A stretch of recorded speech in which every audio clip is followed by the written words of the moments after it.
Alors, on va évoquer à présent le Today Morocco Forum. Bonjour Mohamed Aitami. Merci d'être présent ce matin dans la matinale de Média TV.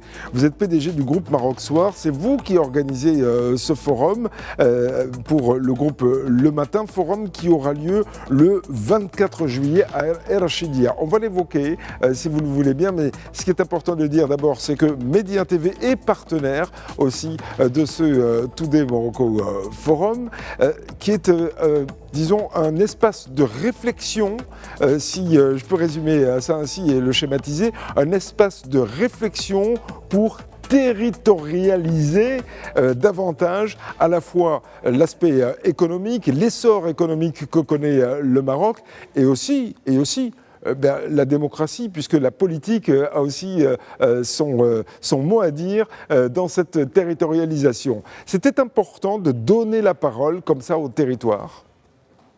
Merci beaucoup. Et effectivement, Média TV est un partenaire de choix du groupe.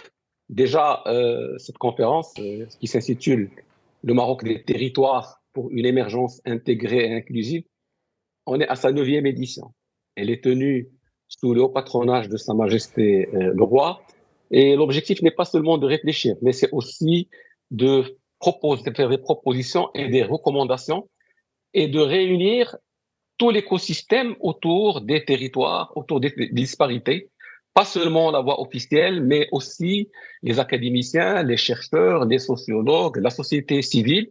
Et donc, ça va se dérouler sur une journée et il va y avoir 3 panels qui vont traiter des questions des disparités. Je rappelle aussi que cette conférence le choix de cette conférence a été toujours fait suite soit à un discours de Sa Majesté le Roi, soit à un message ou à une action. Et donc, l'élément déclencheur, c'est le discours du trône de juillet dernier, dans lequel Sa Majesté avait dit que, de fait, il n'y avait pas de place, ni aujourd'hui ni demain, à un Maroc à 2 vitesses. Et donc, cette question des 2 vitesses nécessite encore plus de discussion. Je rappelle aussi que il y a aujourd'hui une nouvelle génération de programmes de développement des territoires intégrés, qui est une très très grosse opération institutionnelle et aussi avec une enveloppe consistante de 110 milliards de dirhams et qui est maintenant en plein déroulement. Oui. Et donc c'est un petit peu à l'aune. Oui, d'accord. Oui, ça s'inscrit effectivement, on l'a bien compris, dans cette droite ligne de régionalisation, territorialisation, à la fois, vous l'avez dit, de l'économie, de la réflexion, etc., du développement aussi du royaume. Pourquoi le choix de Rachidia? Alors bien sûr, il y a un choix territorial, bien évidemment, mais pourquoi spécifiquement Rachidia? Rachidia est le modèle d'une région qui souffre de disparités. Il y a quelques jours, le Haut Commissariat au Plan a publié une étude sur la contribution des régions au PIB de 2024. Donc, c'est les dernières statistiques. Rapidement, le Maroc a réalisé un PIB de 1 550 milliards de dirhams et une région comme Daraa, Tafilat n'en a contribué qu'à hauteur de 3%. La région de Bni Mellal, 5%. 3 régions s'accaparent presque 60%. Donc, il y a une réelle disparité territoriale. Et pourquoi Rachidia? Parce que nous avons estimé, même si c'est un peu compliqué, puisqu'il faut transporter les gens, il faut les faire héberger, il fait un peu chaud, on s'est dit qu'il fallait que de visu et in situ, on regarde qu'est-ce que ça veut dire être désenclavé, qu'est-ce que ça veut dire avoir un potentiel, mais ne pas pouvoir le concrétiser. Je rappelle que la région, par exemple, de Daraa Tafiltaj, et on aurait pu le faire à Bni Mellal ou ailleurs, c'est une région qui concentre près de 50% des richesses minières du pays hors phosphate.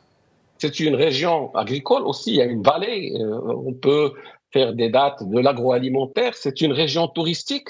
Malheureusement, comme vous le savez, une chambre d'hôtel égale un siège d'avion. S'il n'y a pas de grosses dessertes, il y a un souci et donc cette région-là regorge de potentialités et on voulait un peu échanger sur place du potentiel. Et c'est pour ça que j'en viens au troisième.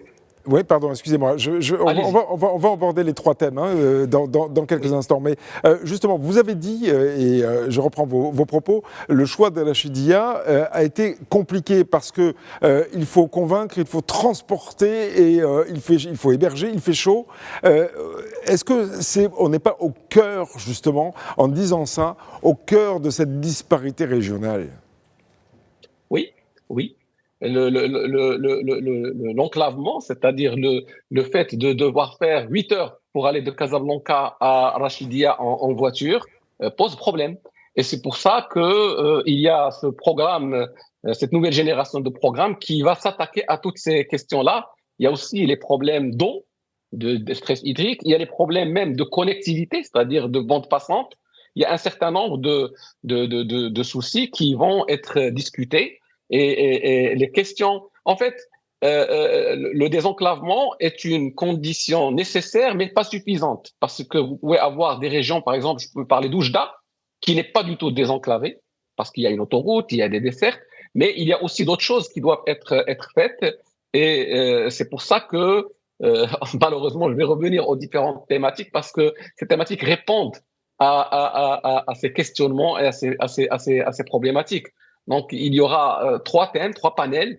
Le premier panel, c'est de l'architecture à l'impact. En fait, l'architecture, c'est tout ce qui a été fait. Ce programme, je dirais, génération de programmes, les changements, notamment l'agence régionale d'exécution des projets qui devient une société, une véritable stratégie de réponse aux différentes doléances. Je rappelle qu'il y a eu un travail de fond qui a été fait par le ministère de l'Intérieur, la Direction générale des collectivités territoriales, qui ont rencontré dans les 75 provinces, je ne voudrais pas donner les chiffres, mais des dizaines de milliers de personnes, des dizaines de milliers de recommandations, et tout ça est traduit donc dans ce programme qui est autour de 5 axes, et donc de l'architecture à l'impact, c'est-à-dire en quoi la régionalisation avancée va permettre aux gens d'accéder aux soins de base, d'accéder au travail, d'accéder à la dignité, de ne pas avoir un Maroc à deux vitesses. Donc ça, c'est le premier panel. Le deuxième,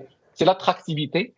C'est très important ce terme-là, je le souligne, parce qu'on a beau mettre des budgets, on a beau faire des routes, il faut que les régions aient de véritables stratégies d'attractivité et des investissements, parce que c'est l'investissement qui crée l'emploi, mais aussi des personnes. Parce que ce qui se passe, c'est que quand vous avez une région où il n'y a pas des conditions de vie normales pour les personnes qui vont se déplacer avec leur famille, avec leurs enfants, qui ont besoin d'écoles de qualité, qui ont besoin d'endroits où passer le week-end, etc.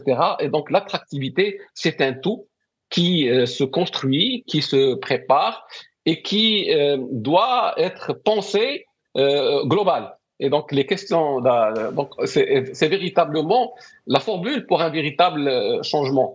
Le désenclavement, la connectivité, la mobilité, la justice spatiale, la vocation de la région, le climat des affaires, parce que l'attractivité aussi, c'est le climat des affaires local. Et puis l'investissement privé. Et surtout, quand on dit attractivité, il faudrait que l'investisseur croit réellement que quand il investit dans une région, il va gagner de l'argent, qu'il va se développer. Et donc, il y a toutes les conditions qui doivent être réunies, notamment un bassin d'emploi, des personnes compétentes. Tout ça, donc, ça fait partie de l'attractivité. C'est le panel 2. Et le panel 3, c'est cette question de digital et d'IA. Nous avons estimé, parce que nous réunions ce qu'on appelle un workshop d'orientation stratégique pour orienter les débats, et nous avons estimé que le digital et l'IA pouvaient abréger les distances, pouvaient régler énormément de problèmes si c'est bien pensé, si c'est fait avec un bon schéma directeur, si c'est réfléchi et orienté, donc des stratégies de l'usage au quotidien pour les gens, comment optimiser l'investissement public dans les territoires, comment le digital et l'IA va travailler sur l'impact, va piloter, va aussi capillariser, c'est-à-dire avoir des ce qu'on appelle stihdaf. Et c'est peut-être d'ailleurs la clé du développement, peut-être aussi les nouvelles technologies pour des régions qui aujourd'hui finalement n'ont pas grand-chose, mais qui pourraient avoir beaucoup demain en développement, évidemment tout ça. On a bien compris donc les trois thématiques de ces trois panels. Je rappelle que ce forum qui s'appelle Today Morocco Forum aura lieu le 24 juillet, c'est la semaine prochaine à El Achedia. Donc c'est très important, donc allez-y, participez, parlez, dites ce que vous avez sur le cœur, parce que c'est très important et ça de toute façon peut faire avancer les choses. Merci encore Mohamed Aïtami, je rappelle que c'est vous l'organisateur de ce forum avec le groupe Le Matin. Merci encore, très belle journée à vous et je dis aussi que Média TV est partenaire, allez je le redis, merci encore et à très bientôt, très belle journée à vous.